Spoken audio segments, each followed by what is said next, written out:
Un mes marcado por un aumento en los gastos de las familias relacionado con la vuelta a clases de los escolares, pero también con el pago de permisos de circulación y contribuciones. Es el segundo mes del año en que más gastamos.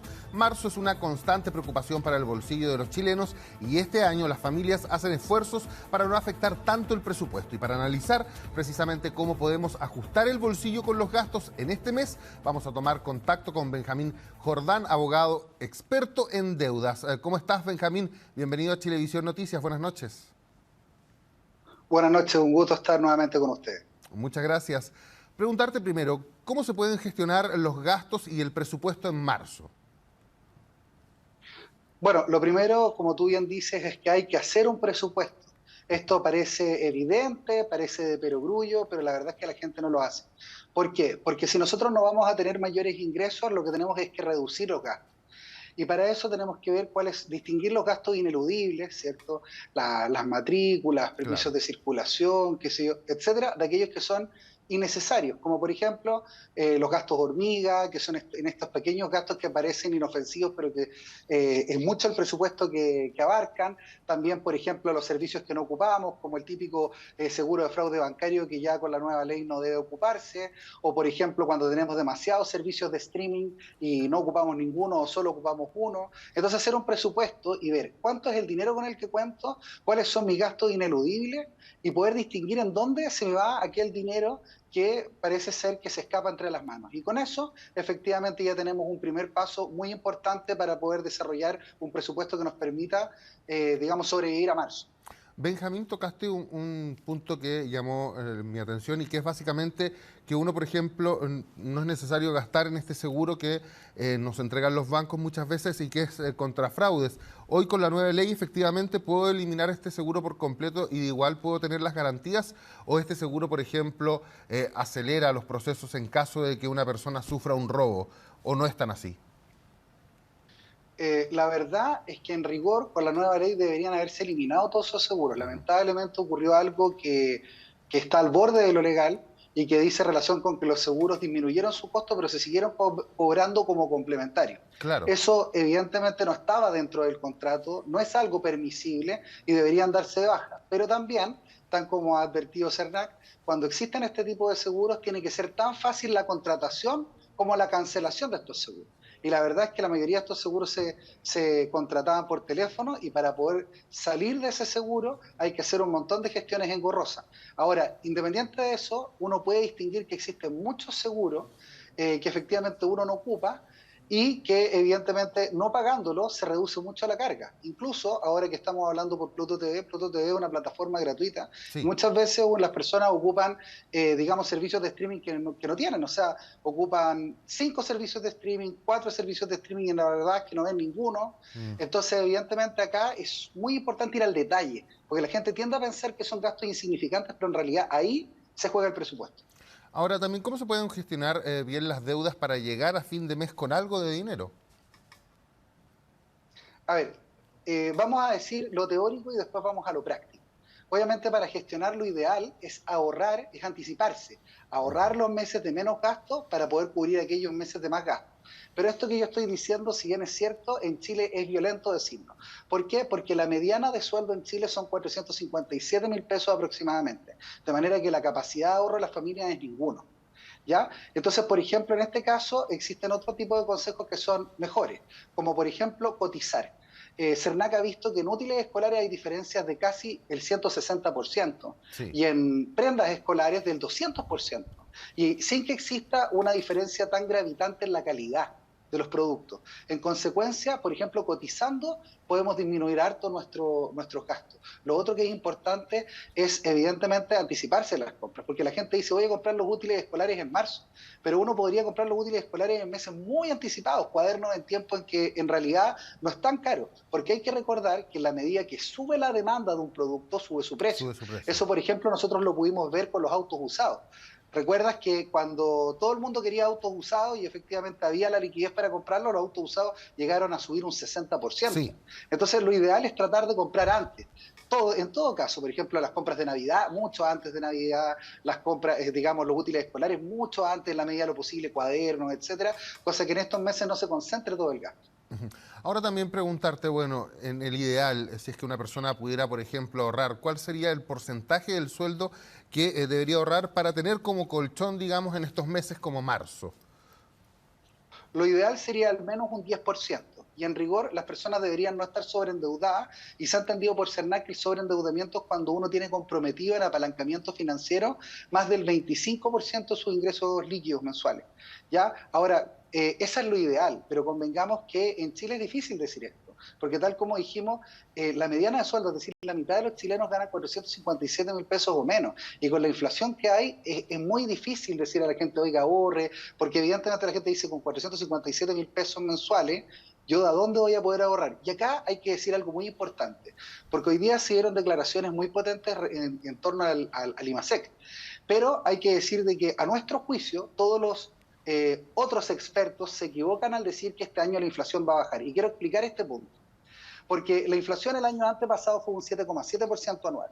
El año pasado fue un 12,8%. Y enero es un mes de baja inflación. Se esperaba que disminuyera la inflación en un 0,5%. Y lo que pasó fue que subió un 0,8%. Esto nos da proyecciones de inflación anual de sobre el 9% de inflación.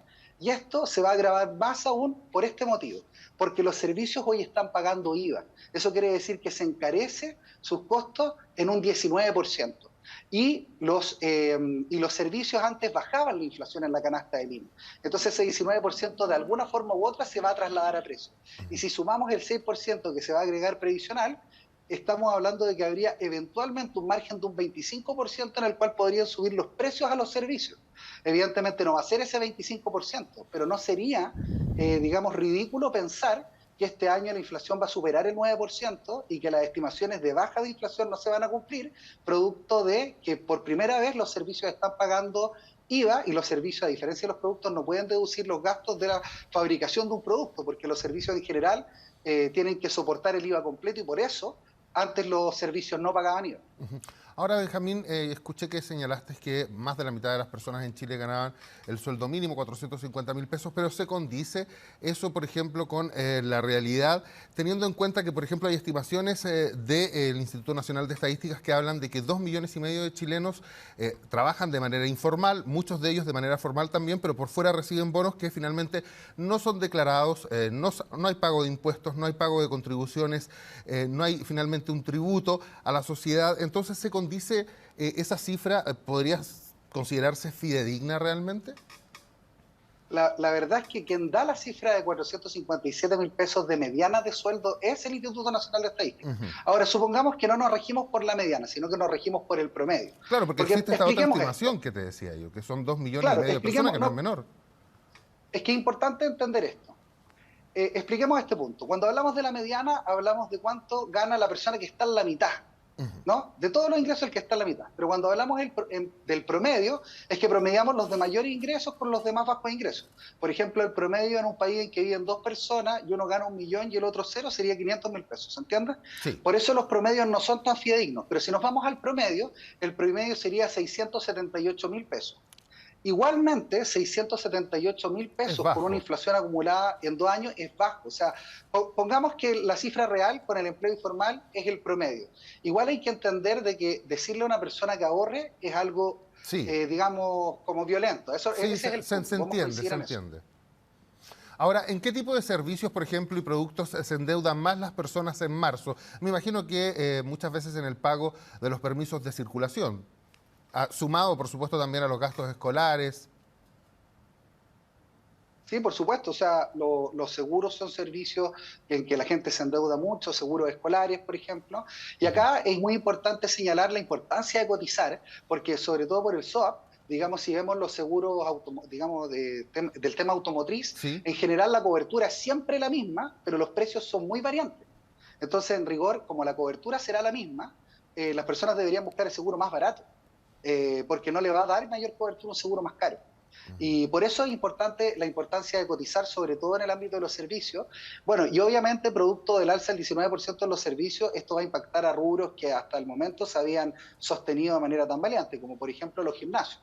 Eventualmente podrían tambalear, como ya ha pasado con muchos en los años pasados, en los años futuros posiblemente verse quiebras de algunas empresas de servicios muy potentes. Claro, porque además, por ejemplo, en el caso de los gimnasios con la pandemia, allí esos empresarios tuvieron muchas pérdidas. Incluso vimos en algunos casos dueños de cadenas reconocidas que cometieron suicidio, teniendo en cuenta también la gran cantidad de deudas que tenían y pensando en el futuro, como tú dices. Es decir, el panorama no se ve muy auspicioso para algunos tipos de servicios, ¿no? No se ve auspicioso porque efectivamente acá hay algo muy importante, que este 19% que antes no se pagaba, Ujú. lo normal es que de algún modo, a lo mejor no el 19, pero de algún modo pase a precio. Y lo que había bajado la inflación en los años anteriores eran los servicios, porque lo que había aumentado la inflación eran los alimentos y el combustible.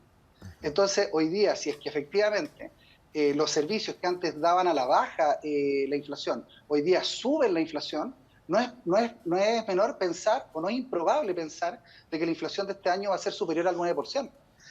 Incluso, solamente si proyectamos la inflación de enero, que es el mes de más baja inflación, al 0,8 ya debería dar un 9,6 anual. De manera que esto no se ha previsto y se ha visto con mucha liviandad de parte de quienes han, analizado estos datos. O sea, me imagino entonces que con ese panorama económico no es recomendable pedir un préstamo al banco, un crédito o utilizar las tarjetas de créditos, además, por ejemplo, de las casas comerciales para comprar algunas cosas de urgencia porque a futuro probablemente esos créditos se van a encarecer, las cuotas van a subir. Claro, hoy día la situación está grave desde el punto de vista del endeudamiento. Vamos a dar algunos datos.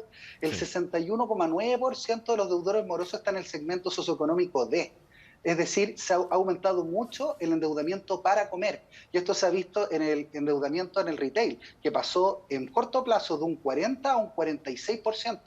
Entonces las personas están comiendo a crédito, están claro. pagando lo más básico a crédito. Y en esto, por último, porque uno, la recomendación que tiene que dar es no se endeude, no repacte, pero en vista que la gente lo está haciendo porque es inevitable, hay que señalar que nunca es bueno utilizar la línea de crédito porque es de los intereses más duros que hay, ni Sí. tampoco los avances en efectivo. En ese sentido, lo mejor sería un crédito de consumo y en este efecto, CERNAC tiene comparador de créditos de consumo para poder elegir el mejor. Ahora, si usted tiene la posibilidad de no endeudarse, no lo haga, porque efectivamente esto es lo que es conocido en economía como la deuda mala, la deuda que a uno no le va a traer beneficios ni va a reportar beneficios en el tiempo. Y en consecuencia, en este ámbito, lo mejor es ocupar el dinero que uno tiene o el ahorro que uno tiene, si es que lo tiene. Ahora, por ejemplo, si a uno no le queda otra más que endeudarse, por ejemplo, una familia necesita 2 millones extra para el mes de marzo para cancelar todo lo que son matrículas, uniformes escolares, también el permiso de circulación, bueno, todos los créditos, los costos extras que hay en marzo. Por ejemplo, si es que yo pidiera 2 millones, ¿en cuántas cuotas sería recomendable pedir eso? Bueno, usualmente mientras más cuotas, es más baja la cuota, pero es más alto la tasa de interés. Y Claro, acá también es importante entender que es bueno ocupar los cotizadores de créditos como el que tiene CERNAC. CERNAC, ¿Por qué? Porque sí, CERNAC tiene comparador de créditos de consumo.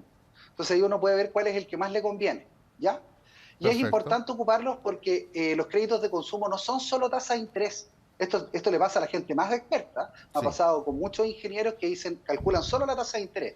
Pero hay que recordar que todos estos créditos también tienen la carga anual equivalente, que son todos los gastos anexos.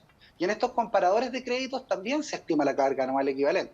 Si uno solamente toma como indicio a la tasa de interés, efectivamente puede llegar a un error en cuanto al costo real del crédito.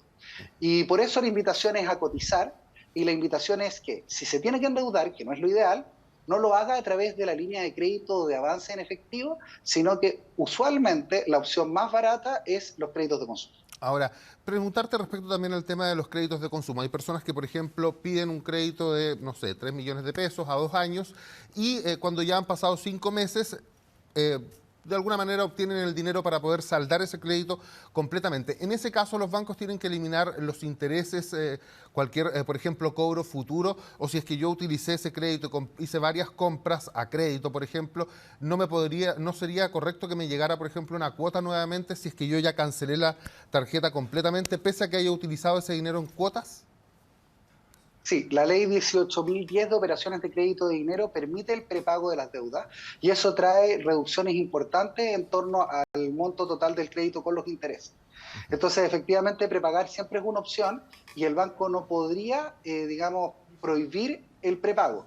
Esta es una discusión que se ha dado muy fuerte en torno al CAE, porque efectivamente el crédito con aval del Estado, mucha gente quiere prepagarlo y hay determinados bancos que no lo han permitido, pero en la ley 18.010 de operaciones de crédito de dinero es bien clara en señalar que siempre se puede prepagar y que esto trae beneficios en particular con el costo total del crédito. Y si yo después de prepagar me siguen llegando, por ejemplo, cuentas de la tarjeta de crédito, ¿eso es legal o uno debería acudir, por ejemplo, al CERNAC financiero a reclamar? Cuando, por ejemplo, el banco te puede responder que esas eran deudas que quizás no estaban facturadas, compras que se iban a pagar a futuro y se facturaron ahora, ¿uno las tiene que pagar de todos modos o eso debería eliminarse derechamente? Bueno, acá hay varias herramientas. Primero, entender que eso evidentemente no es legal. La institución que fiscaliza es la Comisión para el Mercado Financiero, que cumple la función de fiscalizar que estas situaciones no se den. Si a uno lo hostigan a través de llamados telefónicos, existen dos mecanismos, aplicaciones, digamos, digitales como Truecaller, que permite identificar los llamados de cobranza, y también CERNAC tiene una herramienta que se llama No me hostigues, en que uno puede señalar quién es el acreedor que lo está hostigando para que deje de hacerlo. Y también hay, evidentemente, empresas de abogados como nosotros que defienden a las personas frente a ese tipo de situaciones contrarias a derecho.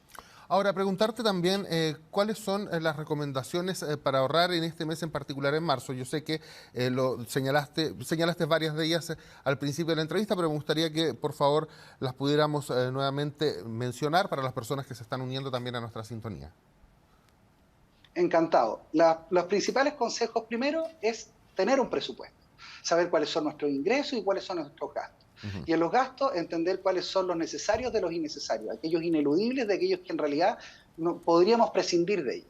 Lo segundo es tratar de anticiparse en las compras. O sea, si uno puede comprar útiles escolares antes, que lo haga. Todo siempre tratar de que los meses de menos gastos sean aquellos que vayan a suplir aquellos de mayores gastos. Y lo otro es cotizar. Te tengo que dar las gracias, muchísimas gracias por este contacto. Benjamín, abogado experto en deudas. Vamos a ir a una pequeña pausa comercial y regresamos en tan solo unos minutos quédese junto a nosotros. Muchas gracias, Benjamín. Buenas noches. No, agradecido.